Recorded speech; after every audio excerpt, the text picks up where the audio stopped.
حکومت تاجیکستان اظهارات فرمانده نیروهای مسلح ایالات متحده آمریکا در مورد اینکه قلمرو تاجیکستان برای تسلیحات به طالبان مورد استفاده قرار داده می شود رد کرد و این اظهارات را یک نوع باعث تأسف و بی اساس خواند. وزارت خارجه تاجیکستان در اظهارات خود که دیروز این را به نشر رساند گفت که تاجیکستان به هیچ گونه حالت نمیتواند که مشروعیت طالبان را قبول کند و جانبدار صلح و ثبات و با راه مصالحه به دست آمدن صلح و ثبات در افغانستان همسایه می باشد. جان نیکلسون فرمانده نیروهای مسلح آمریکا در صحبتی که هفته گذشته با BBC داشت ذکر کرده است که نیروهای مسلح روسیه وقتی که با نیروهای مسلح تاجیکستان رزمایش‌های مشترک انجام میدهند قسمی از این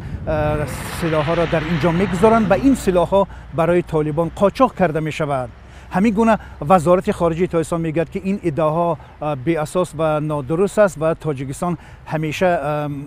امتداد مرز با افغانستان را تحت نظارت دارد و خصوصا در امر جلوگیری از قاچاق مواد مخدر و سلاح خیلی با جدیت مناسبت میکند. همین طور مقامات مرزبانی تاجیکستان نیز در صحبت با رادیو آزادی گفتند که این اظهارات فرمانده نیروهای مسلح آمریکا اساس ندارد و آنها خطوط مرز را با کشور همسایه افغانستان تحت نظارت دارند و شب و روز آن را نظارت میبرند.